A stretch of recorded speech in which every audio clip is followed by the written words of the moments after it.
Categoría emoción, sentimiento, estado emocional. Parecería incomprensible desarrollar la propuesta del universo de las palabras sin esta categoría o este clasificador, pero también parece incomprensible darle un espacio cerrado a todo lo que es la propuesta emocional dentro del proyecto. Todo lo que son emociones y sentimientos, todo lo que es hablar de la educación afectiva y del afecto en esta propuesta, dado que nos ubicamos en el modelo Educar con 3 Cs, capacidades, competencias y corazón, se desarrollará por infusión. No puede darse cobertura, no puede desarrollarse ni en diseño, ni en sueño, ni en imaginación, ni en realidad el universo de las palabras, sino es desde una educación afectiva y una educación que respeta a los niños y a las niñas. Pero esto no está reñido con ubicar una categoría sobre emociones, sentimientos y estados emocionales para facilitarle al profesorado sistematizar la estructura de alfabetización, conciencia, regulación y socialización emocional en función del conocimiento y la clarificación de términos y terminología que ayudarán tanto al profesorado como al alumnado. Dentro de la hoja de rutas, del cuaderno de hoja de rutas y de la guía didáctica, podemos encontrar muchos más ejemplos y podemos encontrar la profundización de cómo se trabaja y cómo se propone el trabajo desde este modelo. El por qué es obvio, el para qué también, incluyendo que las inteligencias más evidentes serán la intrapersonal y la interpersonal. El tipo de proyecto, evidentemente, en el caso de emoción, sentimiento, estado emocional, es un proyecto vivencial, pero dentro de ser un proyecto vivencial implica alguna fase de investigación y de relación también. ¿Cómo? ¿Cómo trabajar con esta categoría? Lo primero que haremos será solicitar a nuestro alumnado que nos diga cuántos conceptos, cuántas palabras, cuántas frases estén relacionadas o ellos y ellas entiendan que estarían dentro del cuadrante emoción, sentimiento, estado emocional. Es importante también determinar que no está incluido aquí en esta categoría la palabra valores, aunque en ocasiones sí que niños y niñas, familia, incluso profesorado, podríamos llegar a incluirla también.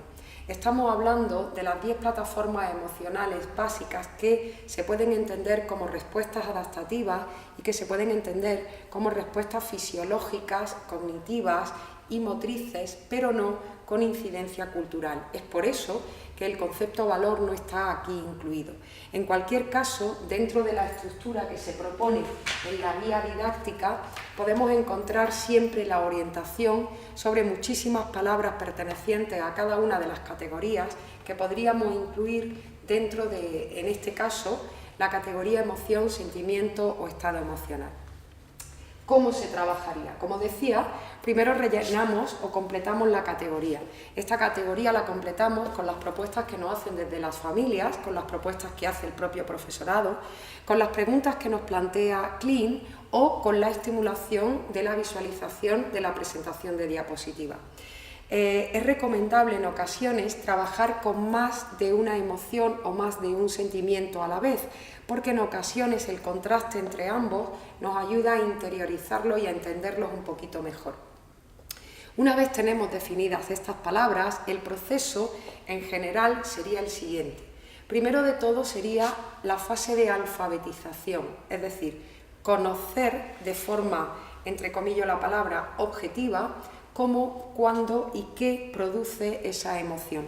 Imaginemos que estamos en el planeta de las palabras que empiezan por C y que vamos a trabajar la emoción culpa. Culpa sería una emoción básica, puesto que es una respuesta adaptativa para la supervivencia en el propio medio.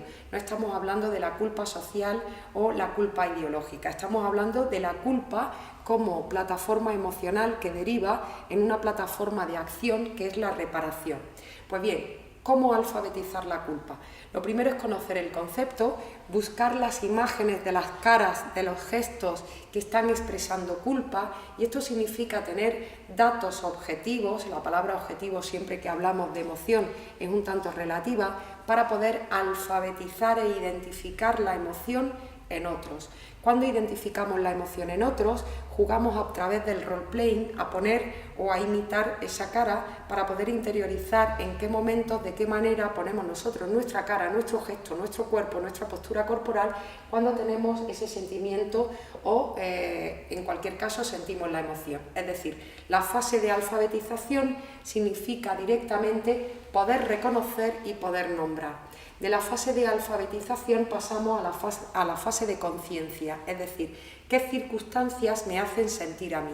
De la fase de conciencia pasamos a la fase de regulación, cómo puedo cambiar esta emoción o este sentimiento, y de ahí a la fase de socialización. En esa hoja de rutas podéis encontrar mucho más descritos estos 4 procesos. ¿Y cómo lo hacemos? El proyecto sería un proyecto perceptivo vivencial, es decir, a través del role-playing y a través de elementos analógicos o de elementos basados en la metáfora. Cuando se trabajan las emociones, entrecomillo la siguiente frase, nunca se deben trabajar de verdad, sino que la trabajamos por analogía o por metáfora. Es fácil entender por qué Pocoyo siente culpa cuando le derriba la torre a Eli, pero es muy difícil entender por qué yo siento culpa o por qué mi amigo siente culpa. Es decir, cuando estamos implicados en una situación emocional, nuestro cerebro, nuestro córtex no piensa de manera correcta y por tanto no interpreta la información que le deja el límbico. Sin embargo, sí que puedo pensar con mayor clarividencia cuando estoy observando lo que le pasa a Pocoyo, o lo que le pasa a Eli, o lo que le pasa a mi amigo, o lo que pasa en una peli, o lo que pasa en un estudio de casos, o lo que pasa en un corto. Es decir, siempre trabajamos por analogías, no trabajamos los procesos de alfabetización, conciencia y regulación emocional cuando están sucediendo conflictos emocionales reales. Eso sería otra situación y otra propuesta de enseñanza-aprendizaje. Por tanto, el tipo de proyecto es vivencial y el cómo es, buscando el máximo de recursos para todos los estímulos en relación a todos los sentidos que me hacen sentir, pero de forma lúdica, de forma arbitraria, en formato de laboratorio. Es decir, trabajamos con cuentos, trabajamos con imágenes, trabajamos con música, trabajamos con obras de arte, trabajamos con estudio de casos o trabajamos con roleplay. Y en cualquier caso, cuando se vivencian las situaciones emocionales, nunca hacemos que pase de verdad, sino que pasa dentro del juego. Juego de rol, juego dramático, juego vivenciado, o analizamos las emociones y los sentimientos de otros. Es muy interesante en este tipo de proyectos trabajar con la cámara fotográfica, donde podamos hacer imitaciones, donde podamos fotografiarnos y donde podamos reconocer nuestras propias vivencias emocionales a partir de lo que se nos ha sugerido que vivenciemos. Por ejemplo, se utiliza una música, y una música que podemos entender que provoca tristeza, porque esto también es relativo. Y cuando niños y niñas saben que la persona que diseñó, que escribió, que pudo componer esa música estaba transmitiendo una emoción de tristeza, podemos verbalizar qué nos hace sentir a nosotros, porque estamos trabajando en el planeta de la P y hemos elegido trabajar tristeza. ¿Qué nos hace sentir? Pero podemos intuir que cuando extinguimos la música deja de estar la tristeza, porque es una condición que nosotros hemos provocado y por tanto podemos quitarla o podemos ponerla cuando queremos. Y es posible hacer fotografías de qué están sintiendo y además después poder describirla, pero no cuando esto está sucediendo de verdad. Es decir, en ningún caso haríamos la fotografía de un niño que está enfadado de verdad o que está triste de verdad para anclar esa emoción y ese sentimiento. El tema de trabajar con los distintos estímulos y trabajar también con fotografías de qué sienten los demás o qué siento yo es un elemento, un recurso altamente valioso para trabajar dentro del aula las emociones.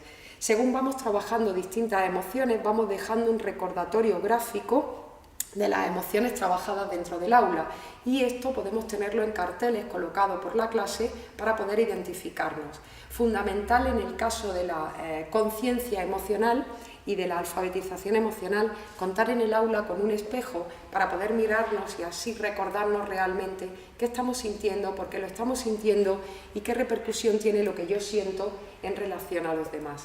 Cuentos, imágenes, música, casos, pelis, personajes, nos van a ayudar a entender emociones, sentimientos y estados emocionales.